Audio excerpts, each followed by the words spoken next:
Welcome to True Crime Garage. Wherever you are, whatever you are doing, thanks for listening. I'm your host, Nick, and getting all of his lessons for life from Prison Mike, here is the Captain. Yeah, this is how we talk in the clink. It's good to be seen and good to see you. Thanks for listening. Thanks for telling a friend.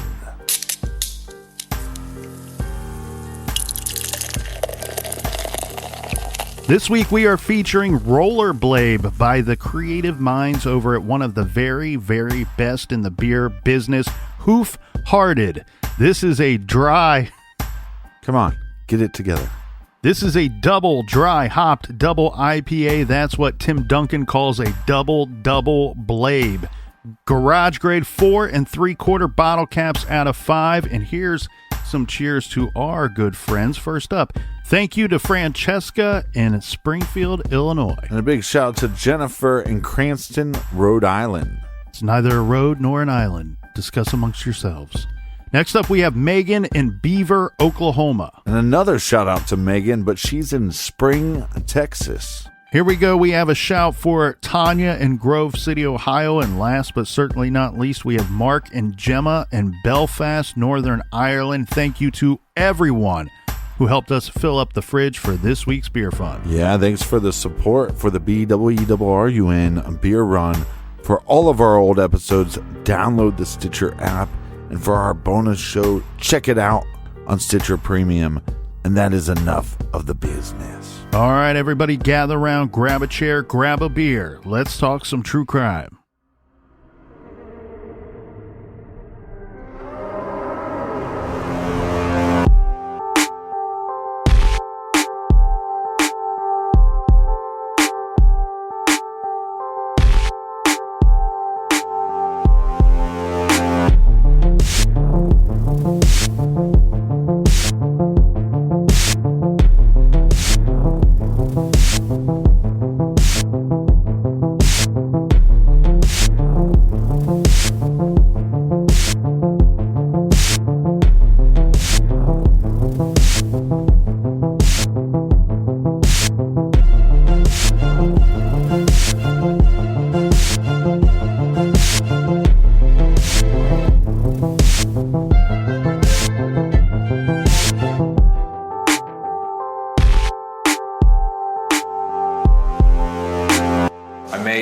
Assumptions and turn them into facts to satisfy the police.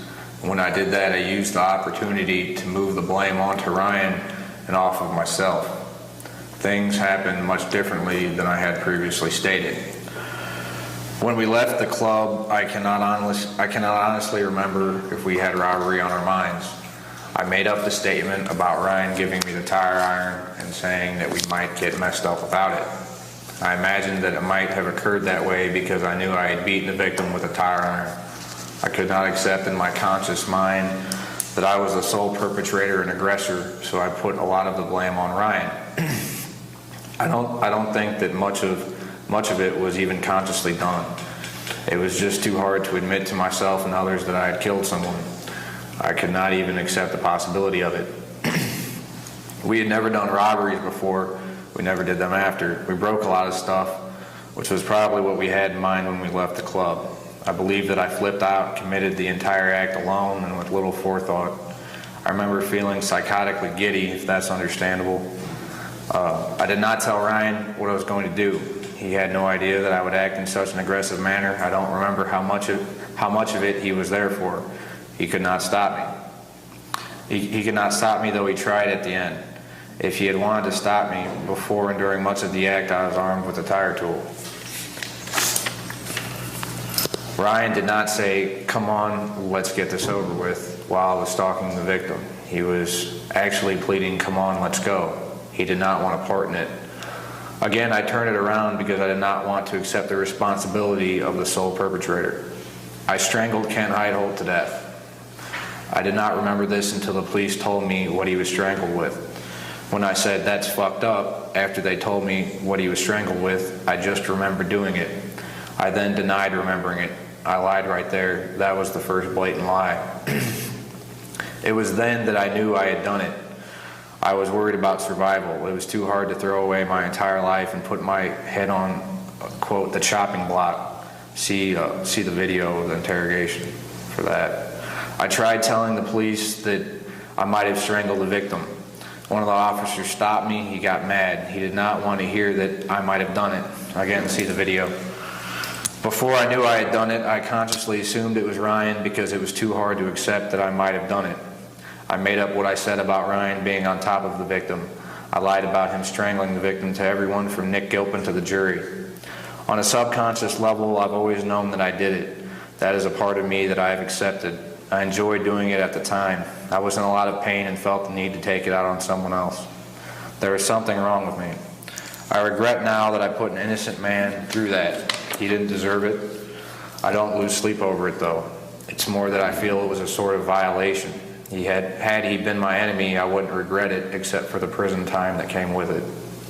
I lied at the proffer about ripping the belt off, pushing Ryan off of the victim, and leaving the scene with the belt. I made this up after I read Dallas Mallory's statement that he had seen me with something in my hand. There were also two unidentified witnesses in the car who could have seen me with the belt. I had to have an excuse for having the belt in case it came up later. Ryan was actually the one who pushed me off of the victim. He probably wouldn't have been successful except that the belt broke at the same time. My original story didn't make sense. I don't know why the police didn't question it. Why would I stop beating the victim, snap out of my rage, and then Ryan strangle him? I beat the victim, Kent Heitholt, until he was on the ground. Then I took his belt off and strangled him with it. At first I said that I thought I had thrown up at the scene. I did throw up, but it was later. I'm not sure where. Maybe at the Osco or Jewel or whatever it was. Maybe in their parking lot, I'm not sure.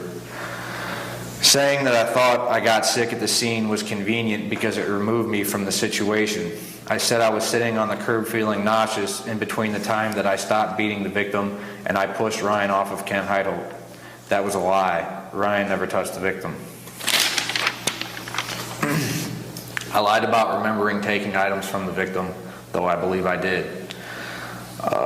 That was all assumptions and trying to pacify the police and prosecutors. I lied about putting things in a bag in Ryan's car. I didn't remember that. I believe that when Ryan took the money out of his wallet out of his own wallet when we were back at the bar and said how pointless my actions were, he meant just that. He was asking why I had done it. How could he have forgotten about money in his wallet? I'm not sure that I remember him saying that he had always wanted to kill someone before he turned 60 on the night of the murder. If he did say it, he may have just been trying to act tough. The witness stated that the kid with highlights in their hair had told the cleaning lady to get help. Ryan had highlights, not me. I can't remember who told the cleaning people to get help. I remember feeling astounded when I was told by the police that it actually happened. I still don't know where that memory came from. What were my out-of-control statements to Christian Blankenship and Julie Dunn in the parking lot? I don't know.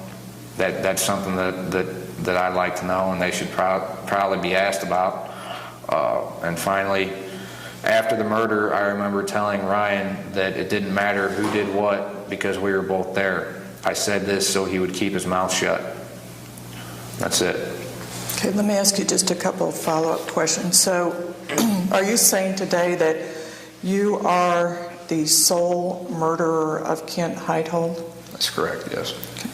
And are you saying that Ryan had no idea when you went to the parking lot where you encountered Kent Heitholt what you were going to do? That's correct. Are you saying that there was no plan between the two of you to commit a robbery that night?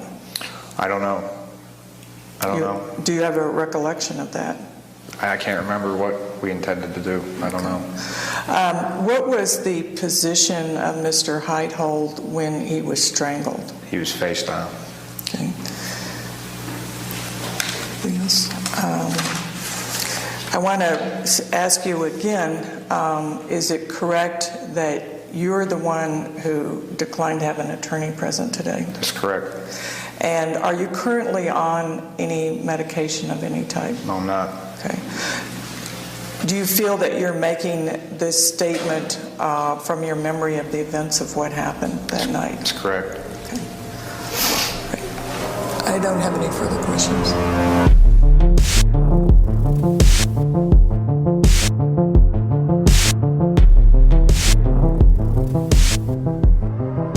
We are joined here in the garage today by a longtime friend of the show, Maggie Freeleng. Maggie is the host and producer of the Unjust and Unsolved podcast. Longtime listeners of our show will know her from helping us out with our Shaker Heights project, as well as her work on the Maura Murray case, as she was featured in Oxygen TV's documentary, The Disappearance of Maura Murray. Thank you for joining us here in the garage today, Maggie. Please take us through and tell us about your new project. Hello, guys. Thank you so much for having me. I'm, this is really exciting because most of the times that we've talked and done stuff together has been about Maura Murray, but this is a complete 180. I'm now working on wrongful convictions. This project, we conceived it by I mean Patrick Hines of True Crime Obsessed about a year ago, and we just launched in September. And each week I cover a case of a person that I strongly believe has been wrongfully incarcerated. And I heard you talking on your podcast about the Innocence Project, and there's the rough estimation or the low estimation is 20,000 individuals are in prison that are innocent. Yeah, and I would say that's definitely super low. I mean, that's just people that we know of that have petitioned the Innocence Project. I mean, there are so many people that I've even heard from who write to me saying, hey, I'm innocent, but the Innocence Project won't take my case. They only take DNA cases. So, they're not going to take a case that doesn't have some sort of DNA evidence. So that leaves out so many cases, hundreds of thousands of cases. And, if you listen to my podcast, most of my cases have not been taken by the Innocence Project. They're either ballistic cases or accidental, baby murders involving choking or falling. So these are all cases that are very likely not even in those statistics. And a good portion of these wrongfully convicted inmates have been convicted based off of false confessions. And we now know from DNA evidence that even in DNA cases where DNA will exonerate the person who has been convicted of the murder, 25% of the time with a false confession, the DNA proves that it was in fact false and that we have put the wrong person in prison. And those numbers alone, if you carry that out further to cases with no DNA, you would think roughly 25% is going to apply to those cases as well. So yes, I think the 20,000 estimate is very conservative, very low. And it's amazing how, unfortunately, yes, these organizations have to prioritize these cases, which ones they take on, which ones they choose, because there just are so many of them out there. That's the saddest part is, there are these ones that early on in this, I got a couple letters from a man who had a very sympathetic story. But even for me, it's tough to cover it because I'm like, have you had a private investigator? Have you had any of these things? And he's like, his niece accused him of sexually assaulting her in some form. I didn't really get into too many details with him, but there was really no way of proving his innocence in that sense. And there's so many of these out there. So it's been tough. It's definitely been tough hearing these stories, and so many of them I can't even cover just because I wouldn't have enough evidence to feel comfortable saying this is a wrongful conviction. Right, because you don't want to possibly give a criminal a platform. Mm-hmm. Now, when we started talking about you doing a podcast in general, I mean, this was probably 3 years ago at CrimeCon, but you were stating, I believe on your show, that Charles's case was the first case that you actually, or the first person you actually made contact with before you started producing your show. Yeah. So I reached out to a lot of people. So, in the intro of my show, it says 20 folks, which is true. I did reach out to at least 20 folks and sent snail mail. And he wrote back immediately. I mean, Charles is a incredibly intelligent, on the ball person, and he just wants people to know about what happened to him, which is just so there are no words to even explain what has happened to him and why he's still in prison. And so he was, one of the first people, the first person that I really got to know. And to this day, I would say, Charles is a friend. I've put his episode out, but here I am, still advocating for him, still getting people to listen to his story, to listen to his side of the story, because to him, that's really the most important. He's been portrayed in the media for so long as this crazy person who wrongfully and knowingly put Ryan Ferguson in prison, which is not the story at all.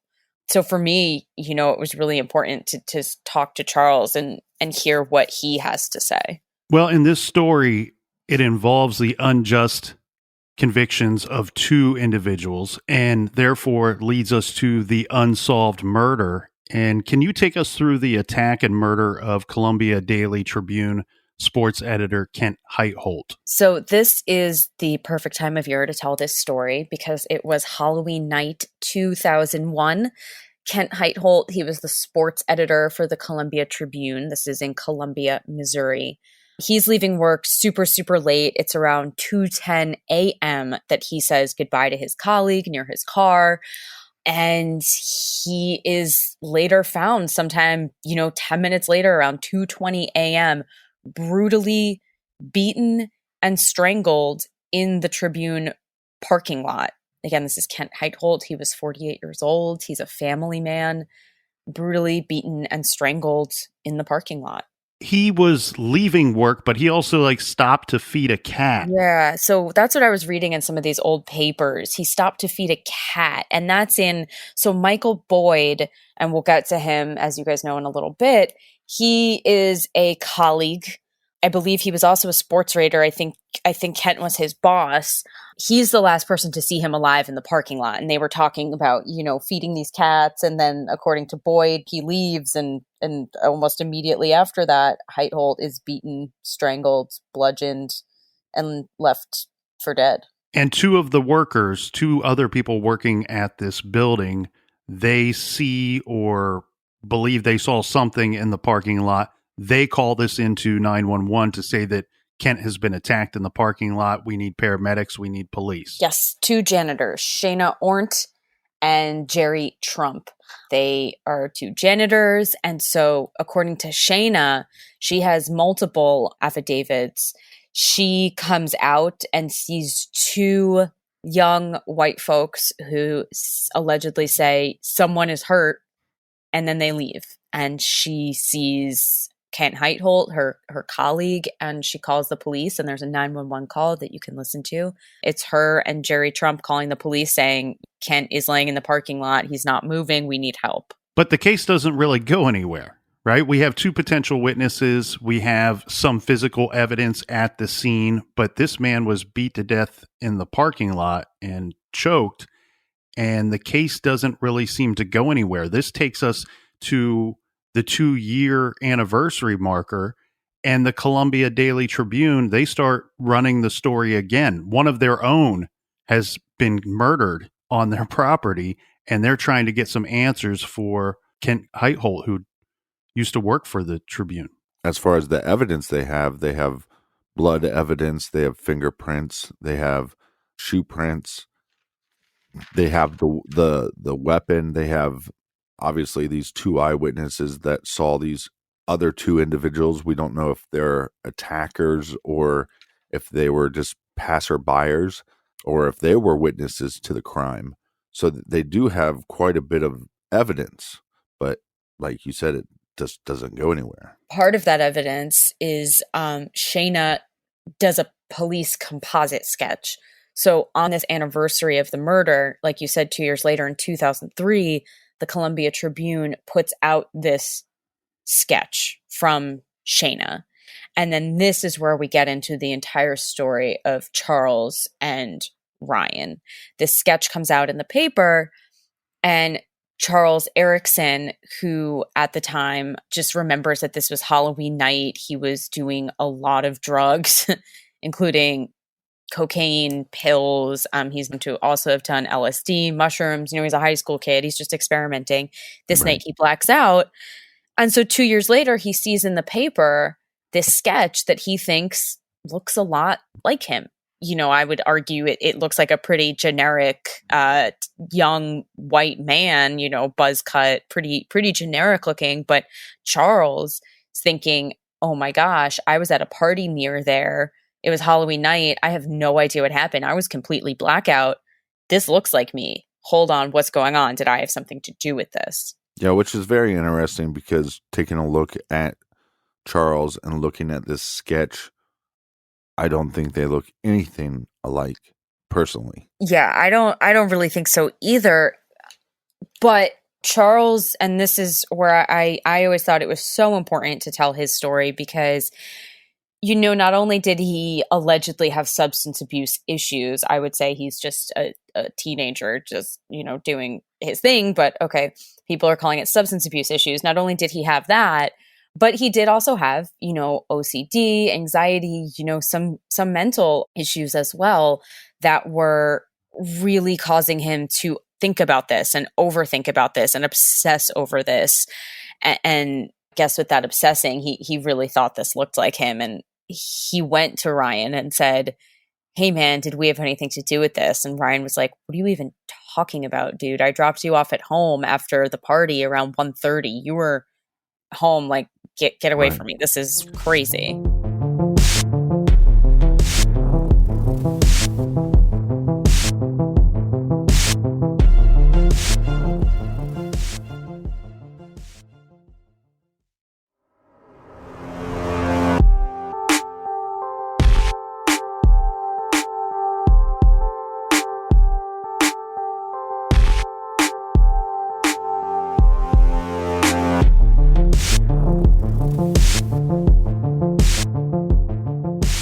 Now knowing Charles and having a friendship with him, do you know if he has been diagnosed with any mental disorder?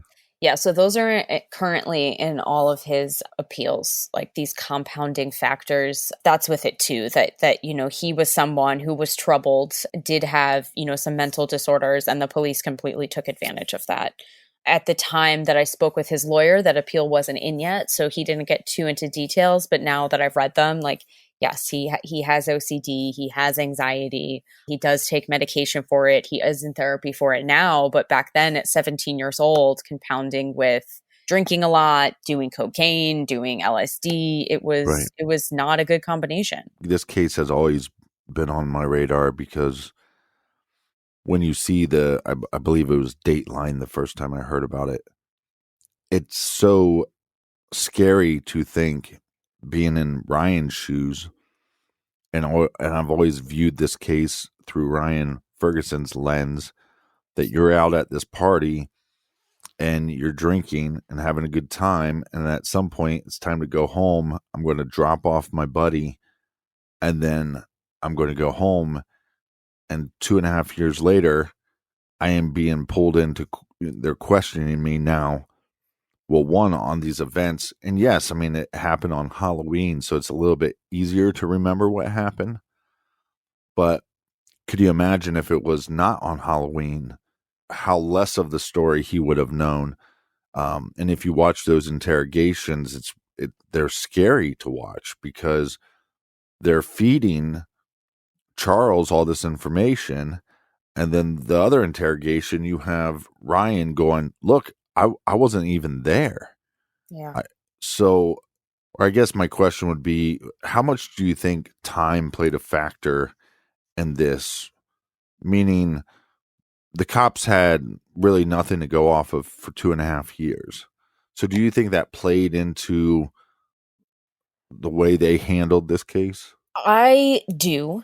They wanted it solved. And, this case is a oftentimes, when I'm looking in these cases, we know that there's been some kind of misconduct, but it could be accidental. I was covering a case where the prosecution unknowingly withheld evidence because the officers never even gave it to the prosecution. So that was like a complete accident. Prosecutor had no idea there was all of this exculpatory evidence because the police withheld it. But in this, it is like such a clear cut, the police manufactured this conviction, the police and prosecutor. manufactured this conviction, because with all of the people who later recant, Jerry Trump, the janitor, they got to make a false statement about Ryan and Charles. He recants and says, the prosecutor told me what to say. The police were giving Charles Erickson multiple. I only talk about one in my podcast. I don't have a lot of time to go into every little detail. Right. But there are at least 2 other manufactured alleged confessions of people saying, Ryan confessed to me. They showed this to Charles saying, look, Ryan's telling people that you guys did this. There's another one where allegedly a girl heard Ryan confessing at a party, and they show this to Charles and say, look, she heard Ryan confessing. All of this was manufactured. All of this was faked by the police. And it is so egregious what they did to Charles and Ryan. But they got Charles to confess because of all of these false police reports they were giving to him. Time, I think, in the sense that they wanted to solve it, but Ryan knew the whole time where he was, what he did. There were multiple Brady violations in this case. There were multiple people who said, we saw them leave, we saw them go home, and that was all withheld from the defense. And it's weird because it's kind of, if you know the details and you go through every bit of it, it feels like there was not so much a confession really at all. And on the surface, that's what we're told. This is how this case went wrong. This kid, Charles Erickson, he was confused. He goes in, he talks to police, he confesses to the crime. He says, me and my buddy Ryan did it. Why did we do it? We were looking to get more money for maybe drinks or some drugs or both. And it was Halloween night. We were up to no good. This is not totally out of the blue for Ryan Ferguson when he gets picked up, because Charles has already contacted him and said, look, I'm seeing this story in the news. I saw this composite sketch. They're saying that 2 people were at the crime scene.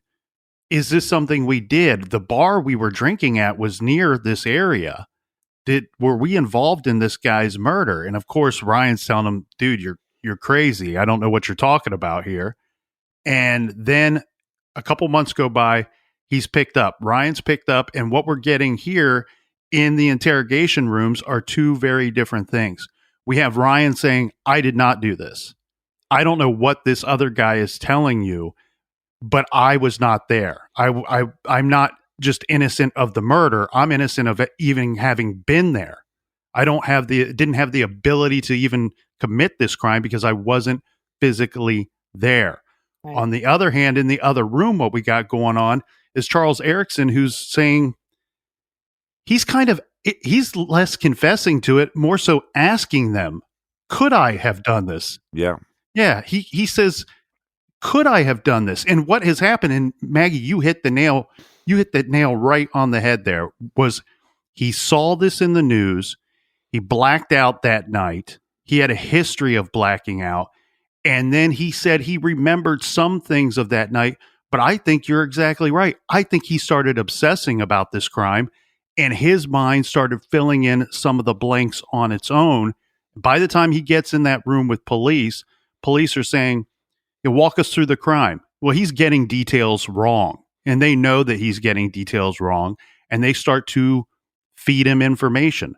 So whatever blanks he couldn't figure out or fill in on his own, they start filling them in for him. And this is something I didn't get to put in the podcast either, but they took him to the crime scene. Mm-hmm. So he had a very clear, when he's later explaining how this happened, they took him there and showed him where it happened and said, this is where it happened.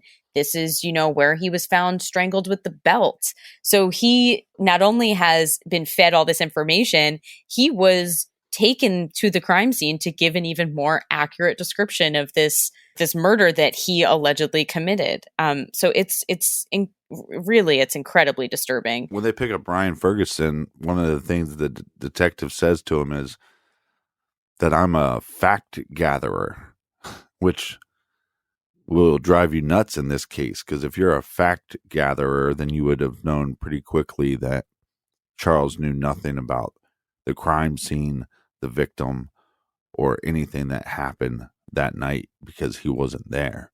Mm-hmm. The other thing in these interrogations, I think for me, there's a detective that talks with Ryan Ferguson, and he says, I have a son like you. So You can't talk to your father right now, but let me step in for him.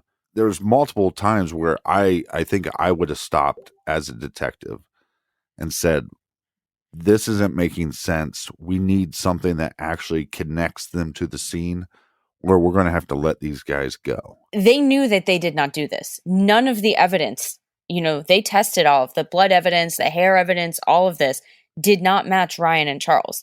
They knew they did not do this. And yet they literally concocted false statements from people. I mean, it is so... It is just beyond police misconduct. It is beyond prosecutor misconduct. And the prosecutor was Kevin Crane, and he is now a judge. So beyond like the misconduct, there is no ramifications for what they did. Putting two innocent people in prison is just so wild.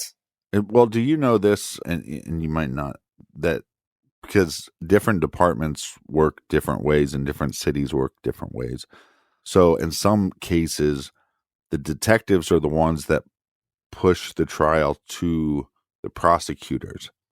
There's a conversation that goes back and forth, but there's one entity normally that has the hierarchy to say, no, we're going to take this to trial. So we need you to go back and get more information. I didn't know if you knew how that worked in this department. I don't know, but again, like I was saying, I ran into these instances in other cases where the prosecution didn't know all of the dirty things the cops were doing. In this instance, Crane is part of it. I mean, he seems like the dirty one to me. He coached Jerry Trump, who was the star witness, who is the entire reason that Ryan's case was vacated, because he went on the stand and said, everything I said was a lie. Prosecutor Kevin Crane coached me on what to say. So to me, it seems like all of it was dirty. They all knew. They knew that the evidence was not matching them, and they just took two innocent freaking kids, 19-year-old kids, and locked them away. Right. So what we have as far as evidence that didn't match, the eyewitnesses, the janitors didn't match. They just said that these two boys were not the boys that they saw at the crime scene. Yeah. So to clarify on that, Shayna Ornt, this was one of the numerous Brady violations.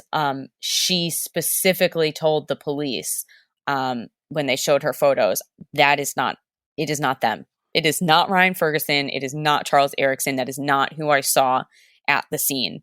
And so when it comes to trial, the defense had no idea about her. So that's the Brady violation. And of course, the prosecution doesn't bring on this witness because it doesn't match their story. She's saying consistently for years, that is not who I saw. So yeah, that's one of the pieces of evidence, is the eyewitness did not see Charles and Ryan. Well, supposedly there was a lot of fingerprints all over the scene, and none of Charles or Ryan's fingerprints match any of those, or a bloody palm print. Mm-hmm. Or the shoe prints as well. Mm-hmm. None of them match. I mean, there is not a single shred of evidence. There's not a single witness who has not come and either recanted or said, I was coaxed, putting them there. I mean, there is zero evidence even putting them near there. Well, I think that that's a big thing in this trial that is not talked about enough in the system. Is I think there was somewhere between 10 and 15 people that came forward and said, hey, I was interviewed and they asked me questions, but I felt like I was in an interrogation. Mm-hmm. I felt like I was doing something wrong. And they have several of them come forward and say, I got to the point where I just told the prosecutor, whatever you want me to say, I'll say it so you let me leave. Mm-hmm. This is not how we should be treating eyewitnesses.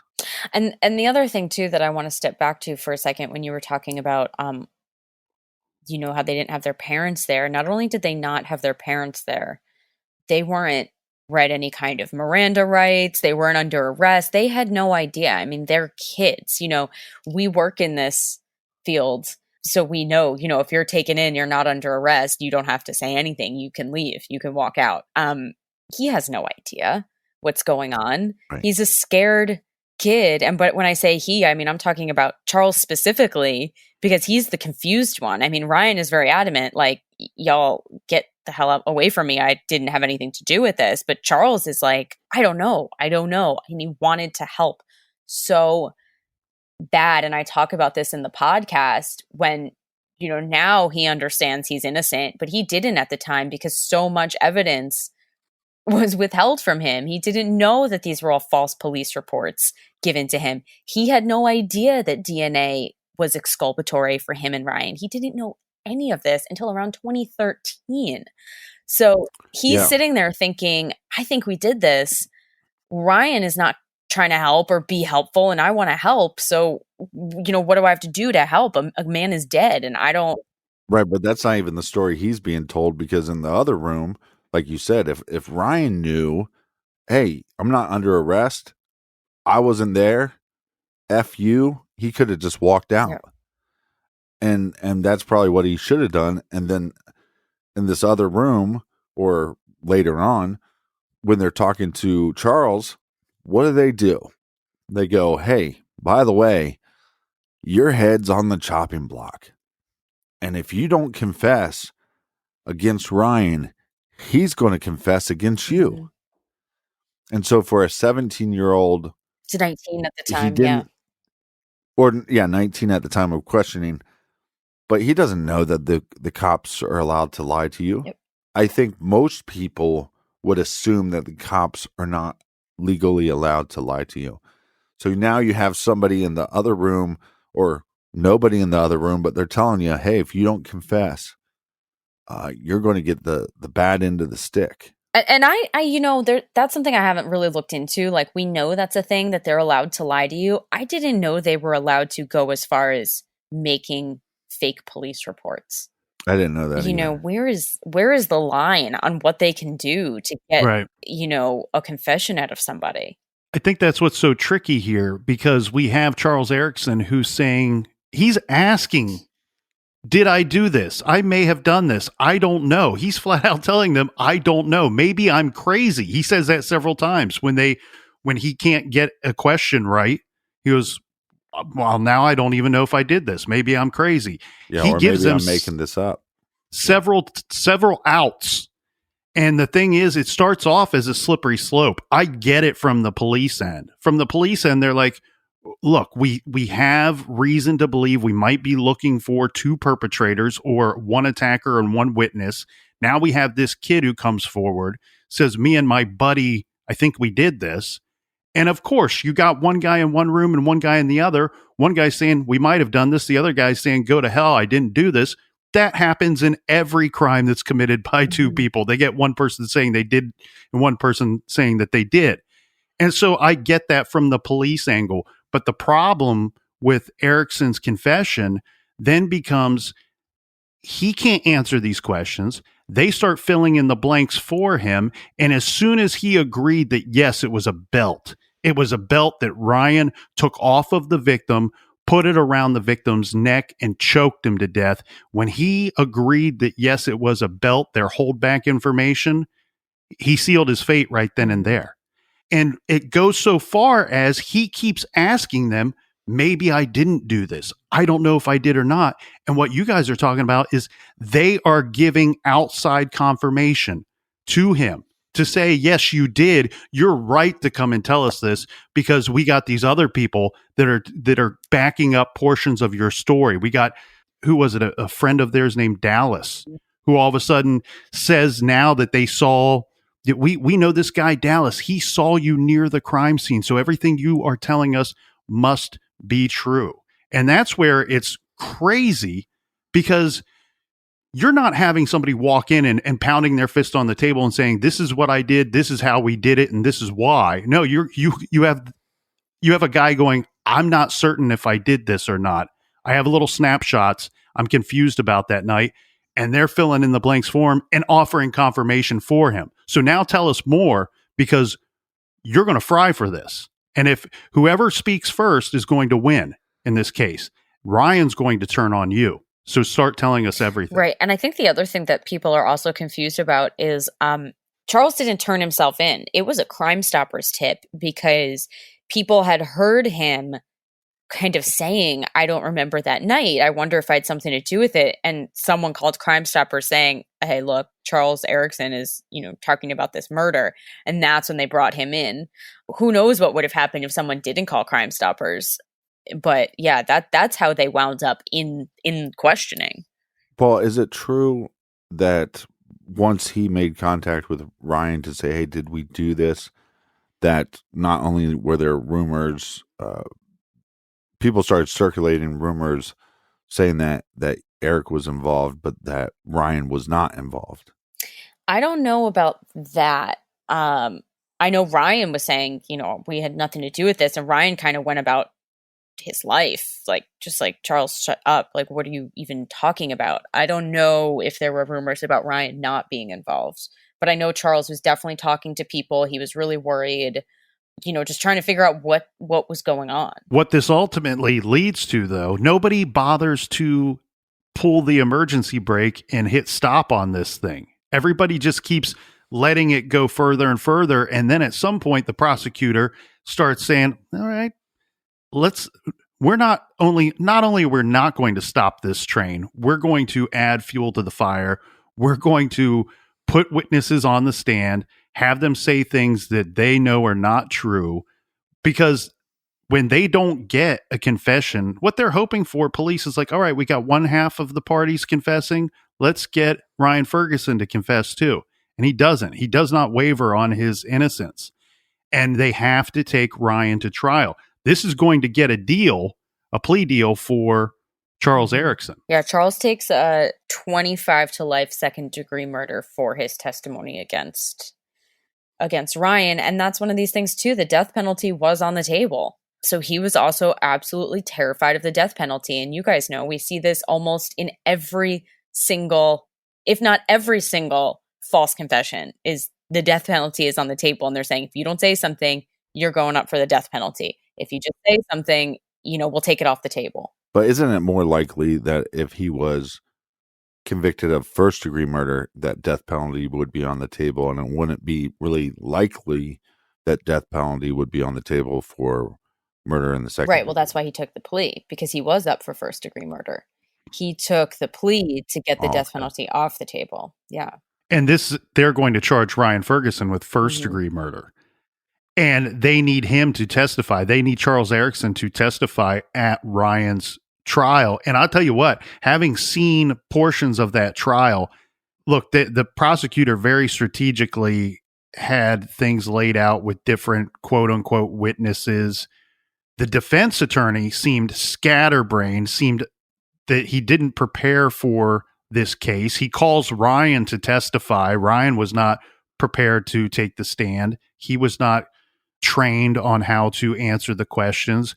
But the thing that was so shocking to me, where you have this confused Charles Erickson when he's talking to police, maybe Ryan strangled the guy with a shirt. Oh, it wasn't a shirt. Maybe it was a bungee cord. Oh, it wasn't a bungee cord.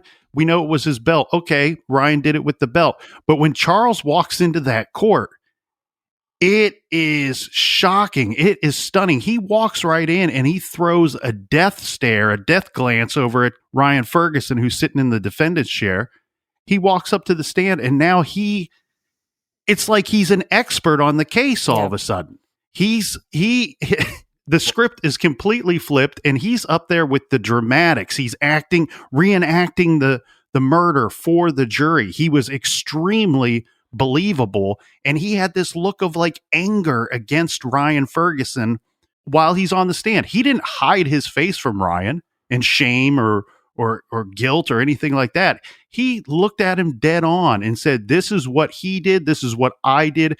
I am here today because I am 100% guilty of this murder. Yeah. And I asked him about that because it is really scary to watch. And, when you're only seeing this, when you're watching, Dream Killer and other things that have been put out about this case, I mean, you're watching these clips and you are thinking, wow, Charles is a really messed up person. Like, what is he doing? And I asked him that. I said, you looked like, you had the fire of hell in your eyes, like ready to go for Ryan. Like, what was that about? And he said, I thought Ryan was being a bad guy. I thought that he was not taking responsibility for what we did, and I was going to do that. I was going to be the one to, give Kent Heitholt's family the justice that they deserved. And Ryan wasn't doing that. Yeah, and then they bring him in shackles and the black and white jumpsuit. I mean, it's very theatrical. And like you said, Nick, when they bring Ryan Ferguson on the stand, he's very ill prepared, and just little mannerisms that he has. He kind of smirks and chuckles at things, and I think that made him come off insincere and like he wasn't taking this trial seriously. I think, how could you? It's like so ridiculous. At least in Ryan's perspective, it's like, this is absolutely insane. It's like, what is even happening? Like, I can't even imagine what's going through Ryan's head at this point, because he knows they weren't there. He's like, this is absolutely bonkers. Right. And that's the thing, is that's the reason why this case always sticks with me so much, is you just went out with one of your friends that night. A couple years later, that friend's calling you going, hey man, were we involved in a murder? I mean, could you imagine how much your brain would explode? Yeah. What are you talking about? We're involved in a murder. Get out of here. Months later, being arrested or being pulled into questioning. Wait, this knucklehead's telling you that maybe he had a dream and we murdered somebody? We weren't even there. And probably thinking the whole time, they're going to let me go, and that's going to be it. And nope. Now you're arrested. Now you're in jail. They're in jail for over 2 years before they went to trial. Yeah. I don't know if I could stand that. It's supposed to be innocent till proven guilty, but you're in jail for 2 years before you even go to trial. And this is why, so much of it focuses on Ryan, because it's this poor kid was railroaded by his friend and the police, and he is just like, what is happening? And you feel really bad for him, but at the same time we also forget that here's Charles Erickson, an incredibly vulnerable 19-year-old that was completely taken advantage of by the police and the prosecutor.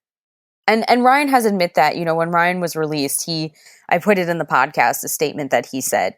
He says, Charles is a lot of things, but he's not guilty of this murder. Naturally, Ryan's going to feel a certain way towards someone who put him in prison for 10 years. But, I know from that statement that Ryan knows that Charles had a lot of issues and the police took advantage of that. Well, and his whole story just doesn't track. I mean, he says we left the bar in order to go rob someone to get more money for drinks and drugs. And this Kent Heitholt murder scene is a bloody mess. Chuck says we returned to the bar afterwards and had some more drinks. And we have witnesses who worked at the bar, who were at the bar, that said, no, the bar closed before we believe Kent Heitholt was even murdered, because they call in, the janitors call in to 911, I believe at 2:26 a.m. And now Chuck Erickson saying we killed this man and we returned to the bar, which we know could not have happened because the bar was not open. And then on top of that, they would have been a bloody mess. And they're just going to hang out there. Yeah, that's the thing too. They also, not only did none of the evidence at the scene match Charles and Ryan, but they searched I think it was Ryan's car because Ryan was driving, but whichever car they were driving in, they searched Charles's, clothing from that night. There's nothing. There's no blood. There's no evidence. And that's the whole point. They would have been a bloody mess. There would have been blood in that car. There would have been something. And again, it's hard not to fault the detectives or the prosecutors, but I do feel that maybe with somebody coming forward saying, I don't know if I did this, I possibly could have, I think maybe you push further than you normally would. And you dig deeper than you normally would. But I think at the end of the day, you still come to the conclusion that neither one of these boys were at the scene of the crime. So they therefore could have committed the crime. Yeah, and again, there was multiple witnesses. Like you said, the bar saying it was closed. Like people were alibying for them, and they just pushed ahead. And I think, to going back to what you said, I feel like prosecutor Kevin Crane, I mean, we have Jerry Trump specifically saying he was coached by him. I feel like he was really pushing for this conviction. And again, he's a judge now. So this was a big win for him, in a stepping stone in his career.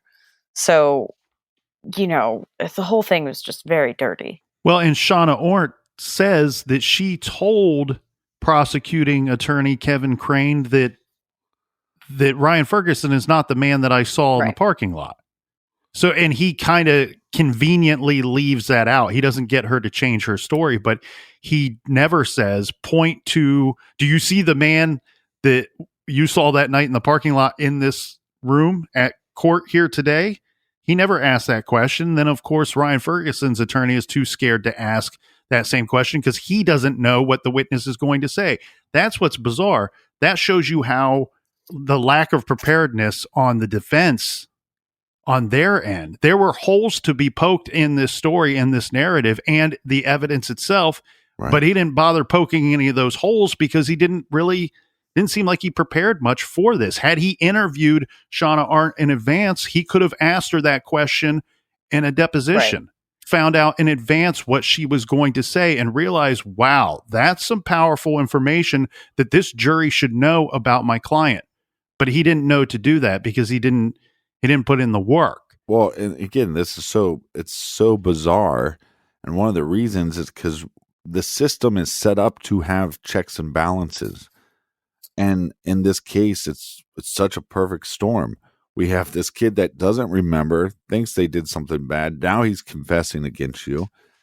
Your attorney, your defense attorney that you hire, that everybody tells you this guy's the best, shows up so unprepared.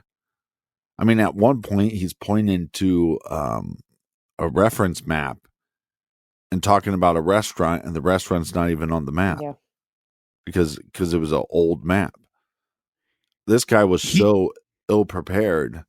And then, again, the perfect storm. Cops that went too far. A prosecution that probably said, hey, look, if we can get the confession, doesn't matter if it's false or not, if we can get that confession, I can get a conviction. Well, that was in his opening statement, in Crane's opening statement. He says, there's no DNA linking them to this. All the DNA's pointing away from them, but he's confessing. So that's all you need to worry about. Well, not DNA. I believe Crane said there is zero physical evidence. Yeah. The amount of douchebaggery he talks with.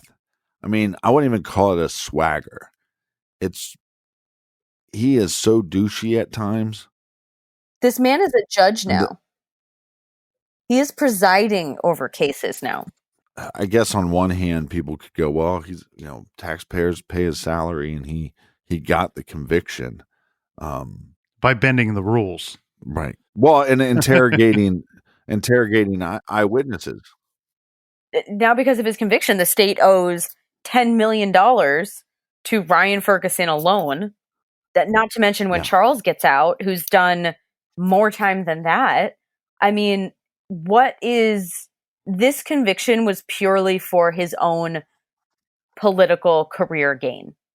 There is no way to say that this helped society. And it clearly did not help because, again, taxpayer money is now going to paying a wrongful conviction settlement, and the real killers are still out there. Kent Heitholt's family does not have any kind of justice, and who knows what these people have done in the meantime. In fact, I do know what two of these people have done in the meantime, and there was another murder. Here's a couple things about this case.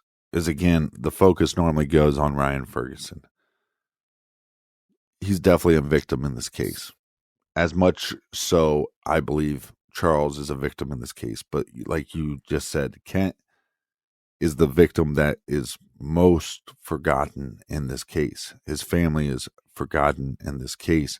And just like the last person that saw him, Michael Boyd, which was a sports writer, which worked under Kent, there was multiple things early on, one, he puts himself at the crime scene. He at one point says he left at 2, later says he left at 2:20. In one interview, he says he drove his car. Another interview, he says he drove his wife's car. There was pieces of paper that had a schedule on it that would have been Michael Boyd's schedule that was found underneath Kent's car. There was rumors that they had an argument. The car that people believe Michael was driving at the time, he got rid of. So he also said when he came back to work that there was the medics were still there. That was a lie. There was also, he said a couple different things about the crime scene that he shouldn't have known, or he changed the story about. So there was enough reason to look into that individual, and I'm sure they did a little bit. But where do you stand on Michael Boyd? Yeah, you just named everything that makes him, a better person of interest than Charles and Ryan. I don't really know in that 2-year span before Charles and Ryan came on the radar how much they looked into Boyd. Clearly something turned them away from him. Well, what I question is it the janitors are correct in their eyewitness that they both saw 2 individuals that were Caucasian? So I think that's what it was. Boyd, Yeah. Boyd is not. He's not white. He's a dark-skinned man. And he was solo. And the janitor said they saw 2 young white men. Again, though, who knows if they were just pedestrians walking by, because allegedly they said, hey, someone's hurt. So who knows if they were the actual killers or if they just saw something. It could have been Boyd. But, in doing subsequent investigation and talking a lot with people who know this case really well, there are 2 people that were uncovered by Zellner's private investigators that are very good suspects. In 2005, commit another murder. Similar, like a very random murder who they were linked to this murder and allegedly have said that they commit other murders like this. And they look very much like the sketch, one of the men. So personally, I think they're much better suspects than Boyd. I think Boyd is just an odd duck and just doesn't remember things. Yeah, I don't think it was Boyd, but he should have been looked into much more than he was.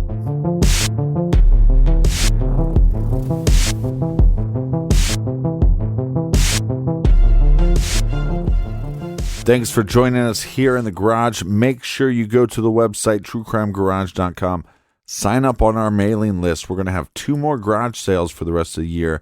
If you're not on the mailing list, you won't be able to get the discount code. So make sure you do that at truecrimegarage.com. And have a beer with me on Untapped. I'm under True Crime Garage. Until tomorrow, be good, be kind, and don't litter.